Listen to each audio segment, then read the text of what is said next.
Good morning all of you. Welcome to CGS coaching. आज हम discuss करेंगे economy का एक कॉन्सेप्ट जिसका नाम है रेपो और रिवर्स रेपो रेट। ठीक है, तो रेपो और reverse repo rate. Reverse repo, repo का फुल फॉर्म होता है यहां पर रीपरचेज। रेपो का फुल फॉर्म होता है यहां पर रीपरचेज, मतलब दोबारा से परचेज करना। दोबारा से परचेज करना, ये रेपो का फुल फॉर्म होता है। तो देखिए क्या होता है, ये है आरबीआई, समझिएगा ध्यान से। ये है भारत की सेंट्रल बैंक और ये है कमर्शियल बैंक। ठीक है, कमर्शियल बैंक। कमर्शियल बैंक में कुछ भी आ जाएगा, for example SBI, ICICI etcetera, कुछ भी आ जाएगा। अब क्या होता है कि जब गवर्नमेंट को लोन चाहिए होता है, गवर्नमेंट को, भारत सरकार को कई विकास हेतु कार्य करने के लिए, डेवलपमेंटल वर्क के लिए पैसा चाहिए होता है, तो गवर्नमेंट क्या करती है, बॉन्ड इशू करती है। बॉन्ड इशू करती है, ये एक तरह का सिक्योरिटी पेपर होता है। जैसे 1,000 रुपए का बॉन्ड है, एट द रेट 6% की ब्याज देगा और 10 साल के लिए है। इस प्रकार का एक पीस ऑफ पेपर होता है, एक पेपर का टुकड़ा होता है। तो गवर्नमेंट जो है बॉन्ड इशू कर देती है, फिर इस बॉन्ड को ये कमर्शियल बैंक खरीद लेते हैं और कमर्शियल बैंक बॉन्ड को खरीद लेंगे, बदले में जितने के बॉन्ड लेंगे उतना पैसा सरकार को दे देते हैं ये। ठीक है, अब क्या होता है, कमर्शियल बैंकों ने तो पैसा दे दिया सरकार को और बॉन्ड ले लिए।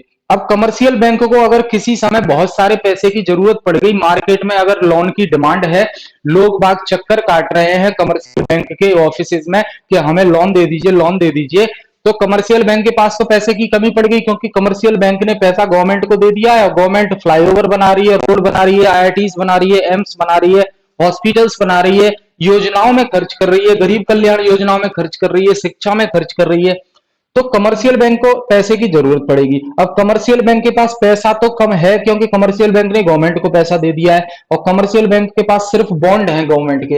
अब कमर्शियल बैंक ऐसी कंडीशन में क्या करेगी, जब उसको पैसे की जरूरत पड़ेगी तो कमर्शियल बैंक आरबीआई को अप्रोच करेगी। आरबीआई को अप्रोच करेगी और आरबीआई से कहेगी कि भाई हमारे पास सरकार के बॉन्ड हैं, आप बॉन्ड ले लीजिए, बदले में हमें पैसा दे दीजिए, हम उस पैसे पे आपको ब्याज भी देंगे।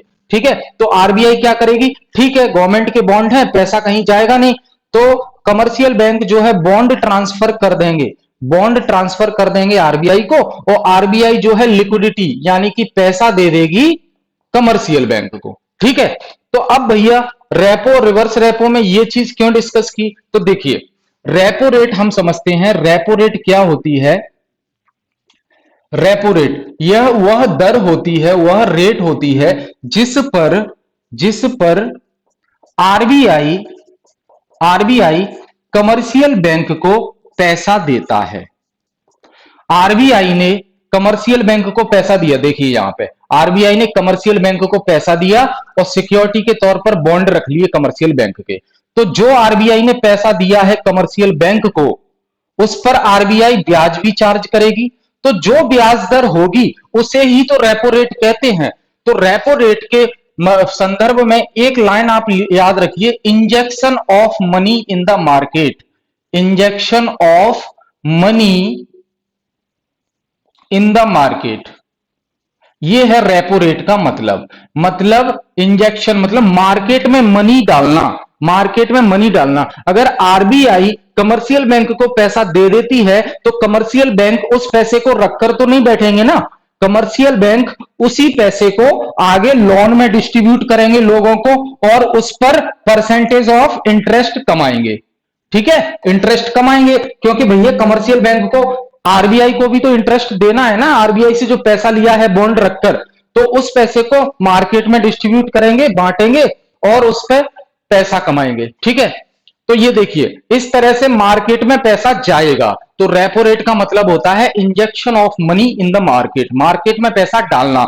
जब मार्केट में पैसे की कमी है, ऐसी स्थिति में जरूरत होती है कि मार्केट में पैसा जाए लोगों के पास, जिससे वो उनकी एक्टिविटी बढ़े, वो कोई काम करें, कोई बिजनेस करें, कुछ स्टार्टअप्स करें, जिससे नए लोगों को रोजगार मिले और लोगों की जेब में पैसा जाए, तो मार्केट का माहौल सही बने और अर्थव्यवस्था अपने लेवल पर आ जाए। ठीक है, ऐसा आरबीआई करती है। तो रेपो रेट हमने समझ लिया। अब रिवर्स रेपो रेट क्या होती है? रिवर्स रेपो रेट इसका जस्ट उल्टा होता है। देखिए, मार्केट में जब पैसे की कमी पड़ी तो आरबीआई ने पैसा दे दिया कमर्शियल बैंक को, बॉन्ड रख लिए सिक्योरिटी के तौर पर, तो मार्केट में पैसा चला गया। अब आरबीआई को अगर लगता है, सरकार को अगर लगता है कि मार्केट में पैसा बहुत ज्यादा हो गया है, और इतना ज्यादा पैसा क्या इंडिकेट करेगा? इन्फ्लेशन की ओर इशारा करेगा कि महंगाई बढ़ा सकता है ये। अगर आपकी जेब में पैसा बहुत है तो आप मार्केट में जाके खरीदारी बहुत ज्यादा करेंगे, इससे जो है डिमांड सप्लाई इफेक्ट होगी और मार्केट में महंगाई आ जाएगी। और महंगाई सरकार के लिए खतरनाक है, क्योंकि कुर्सी भी चली जाती है सरकार की महंगाई के लिए। ठीक है, प्याज महंगा होने पर धरना दे दिया जाता है।